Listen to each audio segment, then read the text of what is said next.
Good morning and welcome to your Farm and Home Show. I'm Kristi Shive, and this morning we're visiting with Dr. David Weisenhorn.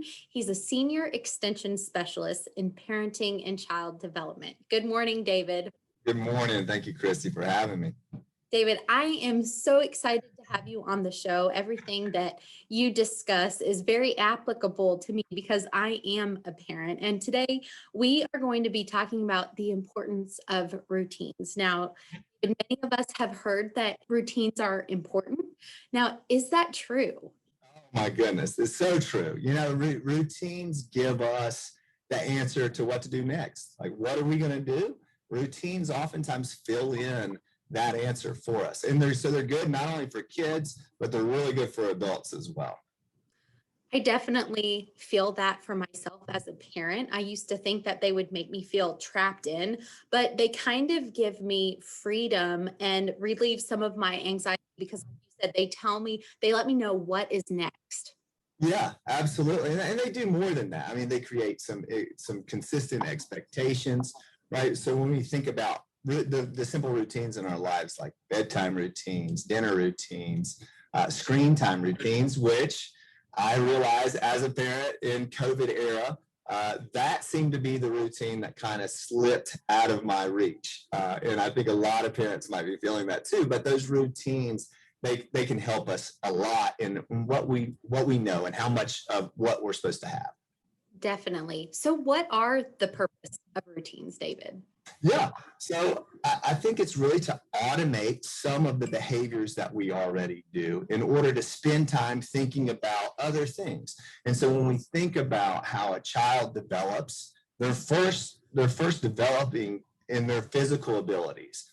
And that takes all of their concentration, all of their time. And the reason is because once we can get that physical behavior to automate, then we can spend our time and less energy thinking about how to move about the room or get from space to space. And we can begin freeing our mind up to explore and think on other things. And I think that's very true, not only in the small children's sense, but as adults too. I think reducing that stress is the biggest benefit of routines in my life.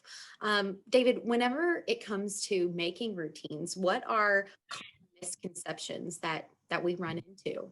I think people think it's a lot more difficult than it really is. I think when we think about a new routine, and I'll give you, for instance, my children, after 355 days, but nobody's counting, just started back school yesterday, right?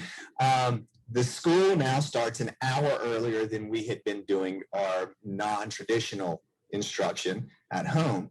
And so we already have a bedtime routine, right? They're already waking up. We just got to adjust it. And so I think a lot of times when we think about routines, it's just small adjustments that we need to do. And so I think some of the key is just starting small. Yeah. So where do we begin when setting routines? I think the first thing is we look at the purpose of it. What really is the purpose?